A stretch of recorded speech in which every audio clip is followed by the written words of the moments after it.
avec vous tous, ni plus ni moins. Donc je vais vous parler un petit peu de l'épopée de James Winfield. Alors James Winfield était un petit garçon noir, un natif du Kentucky, et c'était le monde des chevaux pour des galopeurs.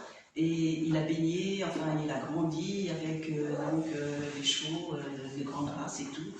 Et donc dans sa petite tête d'enfant, s'était dit, moi je voudrais devenir jockey aussi, parce qu'il était tellement content de voir les jockeys passer sur leurs chevaux devant la ferme familiale, parce que ses parents tenaient une ferme. Donc dans son esprit, c'est ce qu'il voulait, il voulait donc devenir un jockey plus tard. Donc ses parents accèdent à son désir et le mettent dans une écurie pour apprendre bien sûr le métier, parce que ça ne vient pas comme ça. Donc le petit Jimmy, parce qu'on avait l'habitude de l'appeler Jimmy, était très content, donc il commence à apprendre le métier.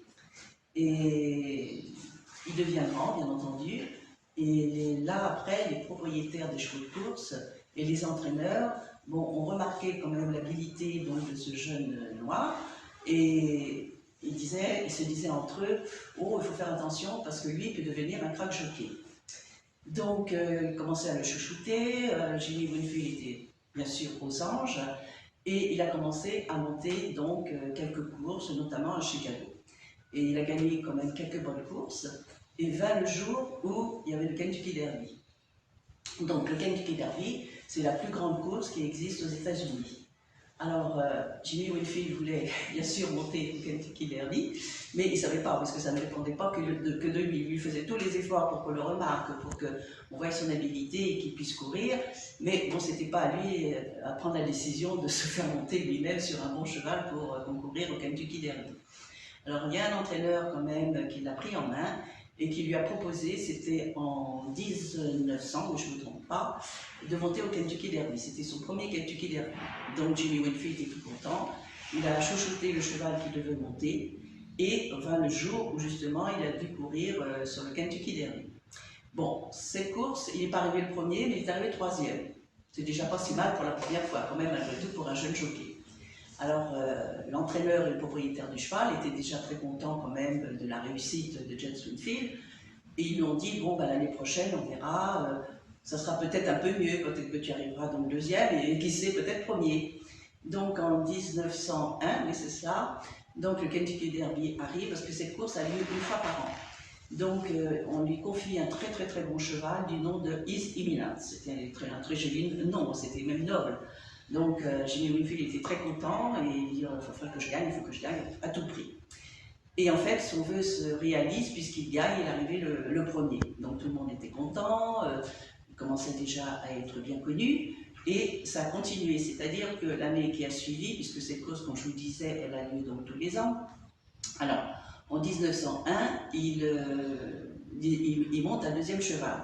Alors, il arrive aussi premier. Autrement dit, il gagne 2 années de suite. Donc c'était vraiment formidable pour lui, quoi. Et la 3e année, parce que normalement, pour être vraiment réputé d'avoir gagné quand même le Kentucky Derby, il faut faire le triplé, c'est-à-dire 3 années de suite.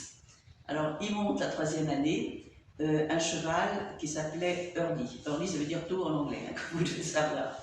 Mais malheureusement, ce jour-là, il y avait un orage énorme et les chevaux étaient tous énervés. Aussi bien les chevaux que les jockeys, parce que le départ a été retardé.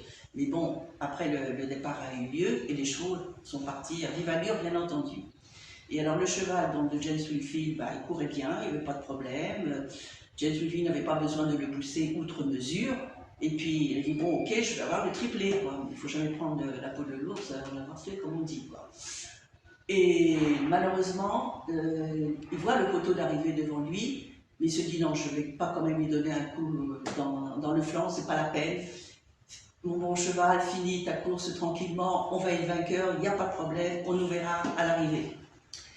Alors donc, fier de ce qu'il pensait et ce qui allait se réaliser, il pensait vraiment, donc il court, il voit le poteau, et puis il y avait le jockey derrière qui a vu quand même que il ne poussait pas son cheval, donc qu'est-ce qu'il a fait, le jockey qui était derrière lui? Il en a profité, bien entendu.